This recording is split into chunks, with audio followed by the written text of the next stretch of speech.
Welcome to iDream. YouTuber హర్షపై Cyberabad Narsing police station లో case నమోదైంది.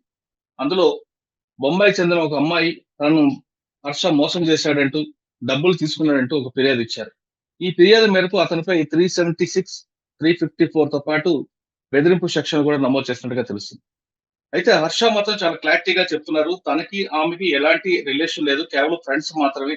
ఆమె తనకి కావాలని ప్రపోజ్ చేసింది. నేను చాలా సార్లు తిరస్కరించానంటూ ఆమె హర్ష కూడా ఒక ఆడియో రిలీజ్ చేశారు. ఆడియోలో వచ్చి వింటుంటే మాత్రం ఖచ్చితంగా ఆ అమ్మాయి ఇతను ఫోర్స్ చేస్తున్నట్లుగానే ఆడియో ఉంది. ఒక్కసారి ఆడియో విందాం. ఇఫ్ ఐ టెల్ యూ పద ఎక్కడికైనా బయటికి వెళ్దామంటే యూ విల్ లైక్ నో, పనులు ఉంటాయి, ఎందుకు బయటకు పోవాలి అంటే you are like that. But అలా కూడా కాదు, that you will be like interested. ఏం చేద్దామని అనుకుంటున్నావు జీవితం చెప్పు. ఎంత ఎంత రసికరాజు రాకుండా ఉండం అంటే ఎలా పాసిబుల్? అది ప్రేమించాలి మనసులో లేదా? మరి ఎప్పుడు అడుగుతావు, ఇప్పుడు చేద్దాము, ఇప్పుడు ఏంటి?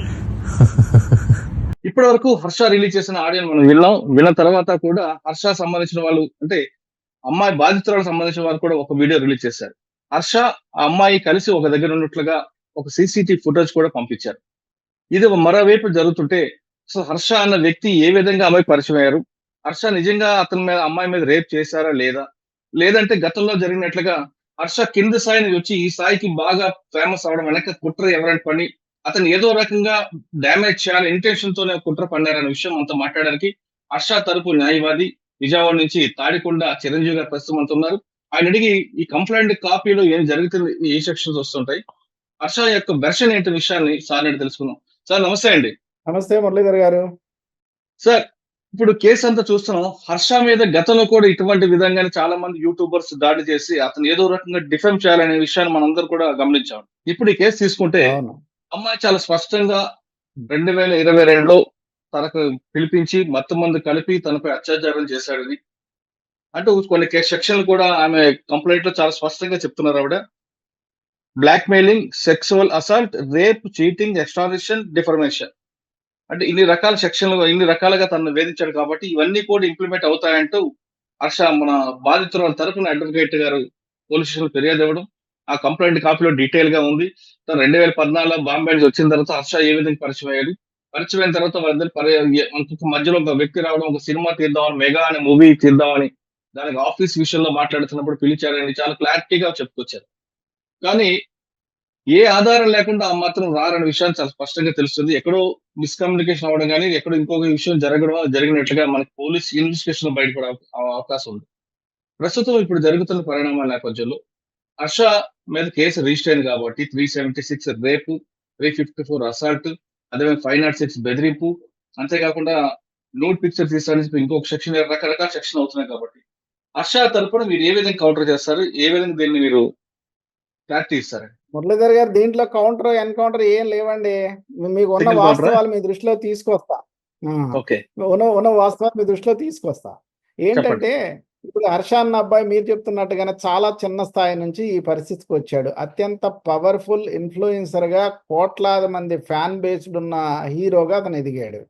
ఇప్పుడు వాళ్ళు రాసిన కంప్లైంట్ లో ఇప్పుడే మా చేతికి వచ్చిన ఈ కంప్లైంట్ ని చాలా స్పష్టంగా చదివితే వాళ్ళే చెప్తున్నారు 2022 సంవత్సరంలో ఒకళ్ళ ద్వారా హర్షాని వెళ్ళి కలిసామని. ఇప్పుడు ఆ ఎవరైతే ఒక టీవీ యాంకర్ తీసుకెళ్ళి పరిచయం చేసిందో అప్పుడు యూట్యూబ్లో ఒక వీడియో డ్యాన్స్ చేయడానికి వెళ్ళిన వీళ్ళు హర్ష ఒప్పుకోలేదు, అలాంటివి నేను చెయ్యను అని చెప్పాడు. ఎప్పుడు మళ్ళీ నెక్స్ట్ వాళ్ళు ఒక సినిమాకి ఇతని ఫ్యాన్స్ని, ఇతని ఇన్ఫ్లుయెన్స్ని వాడుకొని సరే ఒక సినిమా చేద్దామన్న ఒక ఉద్దేశంతో హర్ష దగ్గరికి వీళ్ళు వచ్చారు. ఇప్పుడు హర్ష దగ్గరకు వచ్చి ఇప్పుడు వాళ్ళ కంప్లైంట్ లో కూడా వాళ్ళు చెప్పేది కూడా మనకు స్పష్టంగానే కనిపిస్తుంది. అయితే ఇప్పుడు ఇప్పుడు దీంట్లో 4 అంశాలు విడివిడిగా చేద్దాం సార్. ఒకటి, ఇది ప్రేమ, లేకపోతే ఇది పెళ్ళ, ఇది రేపా, లేకపోతే ఇది మనీ ఎక్స్ట్రాక్షన్, ఇలా 4 రకాలుగా మనం ఒకసారి డిబేట్ చేద్దామండి. ఇప్పుడు మీరు ఆడియో విన్నారు కదా, ఆ అబ్బాయి ప్రేమ అంటే ఈ అమ్మాయి పట్ల ప్రేమగా ఉన్నాడా, ప్రేమించాడా లేదా చాలా స్పష్టంగా వివరంగా ఆ అబ్బాయి ప్రేమించట్లేదు, ఆ అమ్మాయి ప్రేమను వ్యతిరేకిస్తున్నాడు అన్నది చాలా స్పష్టంగా ఉంది. ఓకే. ఇంక దానికి అలాంటి వీడియోలు చాలా వందలు ఉన్నాయండి. వాళ్ళ మధ్య జరిగిన ఇన్సిడెంట్లు అవన్నీ బహుశా చాలా తక్కువ మీడియా దగ్గరికి వచ్చిందని నేను అనుకుంటున్నా. అవన్నీ వి అంటే ఆర్ ఆ గోయింగ్ ఆ టు ఫైల్. వీడియో గాని, ఆడియో గాని అది మ్యానిపులేటెడ్ అంటూ వాళ్ళ తరఫు వాళ్ళు అంటున్నారు. దానికి కూడా చెప్తానండి. ఇప్పుడు ఉన్న latest technology, artificial intelligence technology ఇంకోటో వాడితే అది అది ఫ్యాబ్రికేటెడ్ అని తేల్చడానికి ఎక్కువ టైం ఏం తీసుకోరు సార్ ఇప్పుడున్న పరిస్థితుల్లో. ఆ ఒక్క అవును. ఎవిడెన్స్‌ని బ్రేక్ చేస్తే ఈ అబ్బాయి అబద్ధం ఆడుతున్నాడని తేలిపోద్ది. So, okay. ఎట్టి పరిస్థితుల్లో ఆ విషయంలో వాళ్ళు మాట్లాడేది 100% అబద్ధం. రెండో పాయింట్ పెళ్లి అంటున్నారు. అసలు ఆళ్ళు రాసిన కంప్లెయింట్‌లోనే ఆ అమ్మాయి వయసు 32 ఉందండి. మనం హ్మ్. మన హిందూ వ్యవస్థలో, మన ఇండియన్ మ్యారేజికల్ సిస్టమ్‌లో అసలు ఇప్పుడు మాకు తెలిసి ఆ అమ్మాయి వయసు 35 ఏళ్ళు. ఓకే. మాకున్న ఇన్‌స్ట్రక్షన్స్. అసలు ఈ హుహు. అబ్బాయి వయసు 24 ఏళ్ళు. అసలు ఇది అంటే పెళ్లి ప్రేమకి, పెళ్ళికి వయసుకి సంబంధం ఉండదు కదండీ! నే కరెక్టేనండి. ప్రేమ గుడ్డిదే. నేనేం కాదంటలేదు గానీ అసలు ప్రేమే లేదిక్కడ. ఓకే. ప్రేమే లేని సిట్యుయేషన్‌లో ఇంక పెళ్ళేంటి? సరే సో, పెళ్లి అనే పాయింటే లేదు. ఇకపోతే కమింగ్ టు సెక్షువల్ అబ్యూజ్ అండి. ఇప్పుడు వాళ్ళు ఎంత చిత్రంగా, ఎంత చండాలంగా, ఎంత దరిద్రంగా ఎంత రాశారంటే ఇప్పుడే చూసా జస్ట్. ఏంటో రూముకి పిలిచారు. కూల్ డ్రింక్ ఇచ్చాడు. మత్తిచ్చాడు. ఫిజికల్ అబ్యూజ్ చేశాడు. దాన్ని రికార్డ్ చేశాడు. ఏమైనియండి రికార్డులు? అవన్నీ హర్షాదలు ఏం ఉంటాయి కదా! ఎందుకు ఇప్పుడు హర్ష దగ్గర ఉంటే ఈవిడ దగ్గర ఏమైనియి? హర్ష దగ్గరుంటే అంటే ఈవిడకి తెలియాలి కదా! ఇప్పుడు ఈవిడ పెడుతున్న ఎవిడెన్స్ మీరు క్లియర్‌గా చూడండి. ఒక అమ్మాయి, ఒక అబ్బాయి ఇప్పుడు దీన్ని బట్టండి ఏ సినిమాలో యాక్ట్ చేసిన ఏ ఇద్దరి మీదైనా రేప్ కేస్ పెట్టొచ్చని అర్థమవుతుందండి.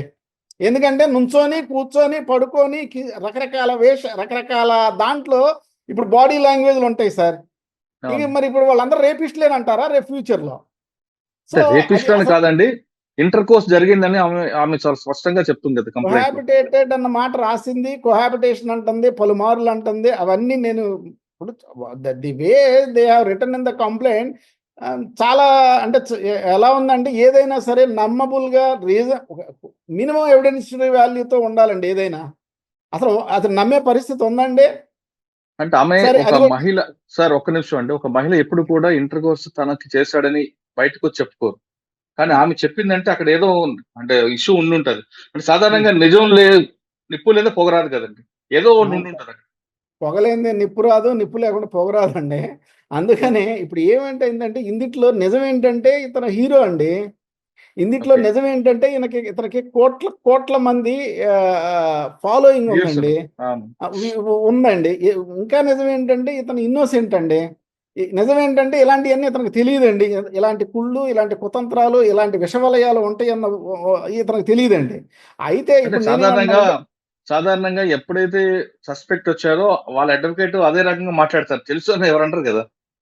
అంటే నేనేం కాదంటలేదు మిమ్మల్ని. కాకపోతే మనీ యాస్పెక్ట్‌కి వద్దామండి.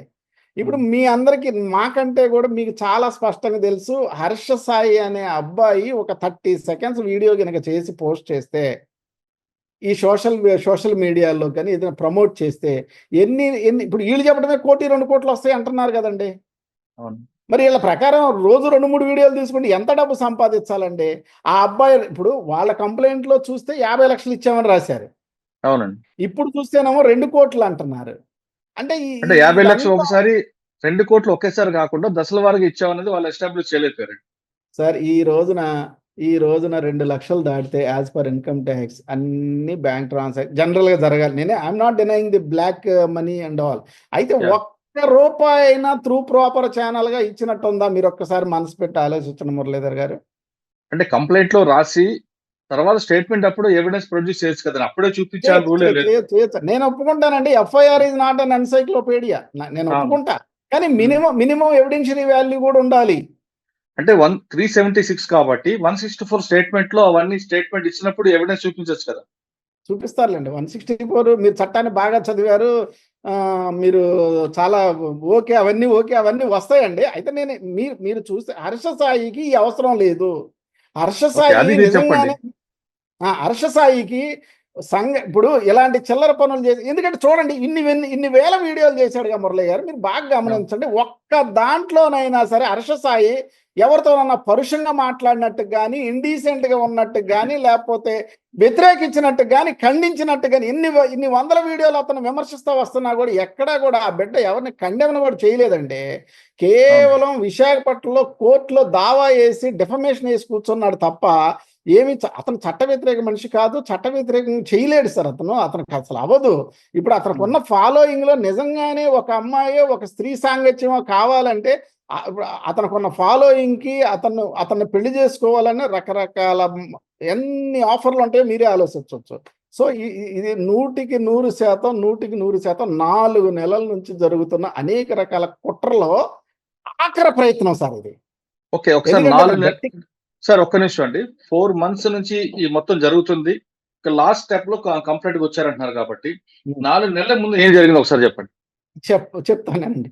ఫస్ట్ ఇతను బెట్టింగ్ యాప్ లో ఆడతాడు అని ఒక పేలర్ వదిలేరండి. దాంట్లో కాదండి సార్, వీళ్ళిద్దరి పరిచయం ఎక్కడ జరిగిందా? నాకు చెప్తున్నట్లుగానే జరిగిందా, ఇంక వేరేగా జరిగింది? 100% కంప్లైంట్ లో ఉన్నట్టుగానే జరిగిందండి. వాళ్ళు రాసిన కంప్లైంట్ లో అక్కడక్కడ మర్చిపోయి కొన్ని నిజాలు రాశారు సార్. అదే ఇప్పుడు రివీల్ చేయకూడదా? అంటే దాన్ని కూడా ఇంకోలా ప్రొజెక్ట్ చేసుకునే పరిస్థితి. సరే, ఏది ఏమైనా మురళి గారు, ఈ అబ్బాయి 2022న ఈ ఒక టీవీ యాంకరే వైజాగ్ హైదరాబాద్ లో, నేను I don't want to reveal her name, ఒక టీవీ యాంకరే తీసుకొచ్చి ఆ అమ్మాయికి ఒక మంచి ఉద్దేశంతో ఈ అబ్బాయి యూట్యూబ్ స్టార్, ఈ అమ్మాయి ఏదో బిగ్ బాస్ ఇవన్నీ ఏదో ఉంటుందని పరిచయం చేసింది. అది ట్రూ. ఆ పరిచయం వల్ల ఆ పరిచయం ఇంత పరాకాష్ఠకు వచ్చి ఈ అబ్బాయి ఈ పరిస్థితికి వచ్చింది. అంటే ఇంత సరే కొంచెం ఒక ఫ్రెండ్షిప్ ఉంది అనుకుందామండి, కాదనట్లేదు. ఈ ఫ్రెండ్షిప్ ముసుగులో కూడా కొంతమంది అబ్బాయిలు కూడా దారి తప్పే వాళ్ళు చూస్తుంటాం. అమ్మాయిలు కూడా ఈ విధంగా కొంతమంది బ్లాక్ మెయిల్, ఈ విధంగా కాదు, కొంతమంది బ్లాక్ మెయిల్ చేసే కేసులు కూడా మీరు చూస్తుంటారు. ఆ రెండు పక్కన పెడతామండి. వీళ్ళిద్దరి మధ్య కేవలం పరిచయంగానే ఉందా, లేదా లవ్ ప్రపోజ్ చేస్తున్నట్టుగా ఆడియో ఉంది. దానికి అంటే ఫస్ట్ లో ఆమె చేసి ఉండొచ్చు, తర్వాత ఈయన యాక్సెప్ట్ చేసి ఉండొచ్చు. ఈయన యాక్సెప్ట్ చేసిందని ఎక్కడ లేదు కదా. 100% ఇతని వైపు నుంచి లవ్ ప్రపోజల్ గానీ, యాక్సెప్టెన్స్ గానీ ఏం లేదండి. అసలు ఫిజికల్ అబ్యూజ్ అనే క్వశ్చన్ డజంట్ అరైజ్ అండి. కారణం ఏంటంటే అంత అవసరం ఏముందండి ఇతనికి? మరి ఎందుకండి ఒక ఫ్రెండ్షిప్? చిరంజీవి గారు, ఇద్దరి మధ్యన కేవలం ఫ్రెండ్షిప్ ఉన్నప్పుడు ఇంత స్థాయి వరకు ఎందుకు వస్తుందండి? పీక్ స్టేజ్ కదా అది. సార్ ఇది it is a part of money extraction అండి. రైట్. ఏమిటి ఎక్స్ట్రాక్షన్ అంటే, ఇప్పుడు ఈ అమ్మాయి బిజినెస్ అంటున్నారు కదండి. ఏమిటి బిజినెస్ అండి? ఇప్పుడు ఈ అమ్మాయి చేసే బిజినెస్ ఏంటి? మీ దృష్టికి ఏమన్నా వచ్చిందండి? ఇప్పుడు చాలా డిబేట్లు జరుగుతున్నాయి. ఇప్పుడు ఏం బిజినెస్ చేస్తుందంటారు అసలు? ఏం బిజినెస్? ఏదన్నా మామూలుగా ఏదన్నా క్లాత్ బిజినెస్ చేస్తుందా, లేకపోతే ఇంకేమైనా కన్స్ట్రక్షన్స్ లో ఉందా? దేంట్లో ఉంది? ఈవిడ అపర కోటీశ్వరరాలు, ప్రొడ్యూసర్ ఎందుకు చేస్తుంది అనేది ఇంకొక వితండవాదం కదా అంటున్నారు. అసలు ఈ అమ్మాయి తిరిగే కారు ఏంటి? ఉండే ఇల్లు ఏంటండి? ఈ అమ్మాయికి ఏమైనా హైదరాబాద్లో ఏమైనా సొంత ఆస్తులు ఉన్నాయా? పోనీ ఇంతకు ముందు ఏమన్నా ఘనమైన చరిత్ర ఉండి ఒక అద్భుతమైన సినిమా ఏమైనా తీసిందండి ఈ అమ్మాయి? పోనీ ఏమైనా వెబ్ సిరీస్ చేసిందా?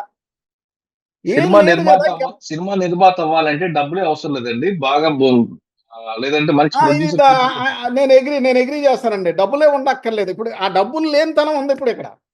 అంటే ఇక్కడ ఫైనాన్షియల్ ఉండొచ్చు కదండి. ఇప్పుడు అమ్మాయికి సినిమా తీయాలని కోరుకుంది, అందులో హర్ష సినిమా తీయాలని హీరోగా చేయాలని ఉంది. మెగా ఆ సినిమా హిట్ అయితే డబ్బులు వస్తాయి, ఆ ఫైనాన్స్ అన్ని తీర్చొచ్చు అని ఒక ఇంట్రెస్ట్ ఉండొచ్చు సార్. కానీ ఇప్పుడు ఆ అమ్మాయికి సరిపడిన దీంట్లో ఆ అమ్మాయి దగ్గర మినిమం పెట్టుకునే డబ్బులు కూడా కనపడిన పరిస్థితి అండి. ₹1,00,00,000 ఇస్తానన్న అమ్మాయి చిల్లిగా ఇవ్వలేదు. దాంట్లో ఈ అబ్బాయి ఇప్పటికైనానండి ₹1 ఫలానా విధానంగా ఏదైతే ఇప్పుడు ఏముంది సార్, లేటెస్ట్ పూర్వం అంటే మన పోస్ట్ ఆఫీస్కి వెళ్ళి ఎంఓ చేసుకోవాలి. ఇప్పుడు ఏముందండి, ఇలా క్లిక్ అంటే డబ్బులు వెళ్ళిపోతున్నాయి. ఫోన్ పే, జీపే, ఆపే, ఈపే, ఆర్టీజీఎస్, ఎనీ రూపాయి, ఈవెన్ ₹1 ఇచ్చినట్టు ప్రూవ్ చేయమనండి సార్. సింగిల్ రూపీ ఏమీ లేదు. ఇది ఏం లేదు సార్. ఇది బ్లాక్ మెయిల్ లేదు సార్. ఫస్ట్ ఏమో బెట్టింగ్ యాప్స్ అన్నారు, తర్వాత తను చేసే వీడియోలన్నీ ఫేక్ అన్నారు, ఆ ముంబైలో జరుగుతుంది ఇవన్నీ అబద్ధాలు అన్నారు, అన్ని ఫెయిల్ అయిపోయారు సార్. రకరకాల ప్రయత్నాలు చేశారు ఈ అబ్బాయి దగ్గర నుంచి డబ్బు ఎక్స్ట్రాక్ట్ చేయడానికి. అన్ని ప్రయత్నాలు విఫలమైనవి మురళి గారు. మీరు నమ్మాలి. This is the last heinous act. Okay. Sir ఈ అమ్మాయే చేస్తుందా? This is nothing but the occupational hazard Muralidhar గారు. ఎందుకంటే మనం ఇప్పుడు మీ దగ్గర కూడా చాలా మంది గర్ల్స్ పని చేస్తూ ఉంటారు, స్త్రీలు ఉంటారు, మా దగ్గర జూనియర్స్ ఉంటారు.